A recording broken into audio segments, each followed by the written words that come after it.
The city skyline sparkled at night as the most powerful business figures gathered inside the grand ballroom of a five-star hotel. At the center of it all was CEO Victor Alonso, a man in his mid-50s, known for his empire that stretched across industries. With his perfectly tailored suit and commanding presence, Victor represented success itself. As he stood at the podium, delivering his keynote, he spoke not only of business triumphs but also of the pride he felt for his family, especially his daughter, Isabella, a bright young woman full of dreams. She had been the light of his life, studying medicine with the hope of one day helping children in need. But life can shatter in an instant. Later that night, after the gala, the Alonso family's driver was taking Isabella home when a reckless truck swerved across the lane. The screech of tires and the sickening crash changed everything. The next images blurred into flashing ambulance lights, desperate paramedics, and the sterile white walls of a hospital. Victor stood frozen in the corridor, staring through the glass at his only daughter lying unconscious, tubes attached to her fragile body. When she awoke days later, the news was crushing. The accident had left her paralyzed from the waist down. The once energetic young woman who loved hiking, dancing, and volunteering now sat silently in a wheelchair. Her eyes carried no spark, only a hollow emptiness that pierced Victor's heart. Despite his wealth, Victor felt powerless. He brought in the best doctors, imported specialists from Europe and the US, and paid for state-of-the-art therapies. Yet Isabella's spirit remained broken. She refused food at times, turned away from visitors, and spent hours staring at the floor.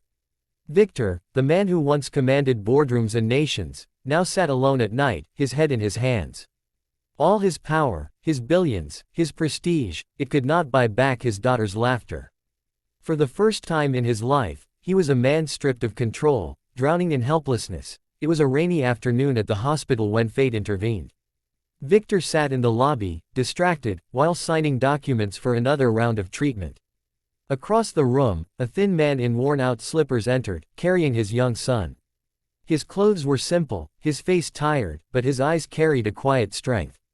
This was Ramon Santos, a poor Filipino single father. His son, Paulo, was about 8 years old, with leg braces strapped to his thin frame. The boy's disability was clear, yet his smile radiated warmth that lit up the room. Unlike Isabella, Paulo's spirit was unbroken. Ramon approached Victor hesitantly. His voice was soft but steady. "Sir, I don't mean to intrude. But, let me help." Victor raised his eyes in disbelief. This poor man, what could he possibly offer? "Help?" he asked coldly. "Do you know who I am? I've hired the best doctors money can buy. What could you do that they cannot?" Ramon bowed his head slightly but did not step back. "I am not rich, sir. I am only a father. But I have walked this road. My boy cannot walk like others. Yet every day, he teaches me that strength comes not from legs, but from the heart." Victor stared at him, torn between skepticism and curiosity. Raymond's words struck something deep within him, something no doctor or consultant had managed to touch. Against his instincts, Victor allowed Ramon and Paulo to visit Isabella. At first, Isabella resisted. She turned her wheelchair away, refusing to look at them. But Paulo's innocent laughter filled the room. The little boy pulled out paper and crayons from a plastic bag and began to draw. When Isabella ignored him, Paulo placed the drawing on her lap, a picture of a girl with wings. "This is you," Paulo said with a grin. "You're an angel. Angels don't need legs to fly." For the first time in weeks, Isabella's lips curved into the faintest smile. Victor, watching silently from the doorway, felt a lump in his throat. Days turned into weeks, and Ramon and Paulo became regular visitors. While doctors focused on physical rehabilitation, Ramon focused on Isabella's spirit.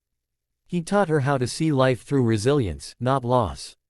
One afternoon, Ramon told her, "My daughter, when she was alive, used to say something, suffering is heavy only if you carry it alone. But if you share it, it becomes light." His eyes welled with tears at the memory of his late wife, who had died giving birth to Paulo. Paulo, despite his disability, showed Isabella how to laugh again. They painted together, played simple games, and even sang. Ramon would sometimes bring a guitar, playing gentle Filipino folk songs that filled Isabella's hospital room with warmth. Victor often stood outside the room, watching quietly. He saw his daughter slowly transform, her eyes brightening, her laughter returning, her spirit reawakening. She was still paralyzed, but she was no longer broken. One evening, as the sun set outside the hospital windows, Victor sat beside Ramon. His usually stern face softened, tears brimming in his eyes. "I spent my whole life chasing wealth," he whispered. "I thought I could buy everything. But you've given my daughter something no money could. You gave her hope." Ramon placed a hand on his shoulder and replied, "Sir, love is the only medicine that never fails. And sometimes, it is the poor who are rich in it." In the final scene, Isabella sits in her wheelchair, painting a picture of a sunrise. Paolo is beside her, clapping with joy. Ramon and Victor stand behind, their hands on each other's shoulders, not as rich man and poor man, but as fathers bound by love. Victor looks at Ramon and says, with gratitude choking his voice, "You've given me more than all my fortune ever could. Thank you, for saving my daughter." The camera pans out, showing the two families together, proving that true healing is not just of the body, but of the soul.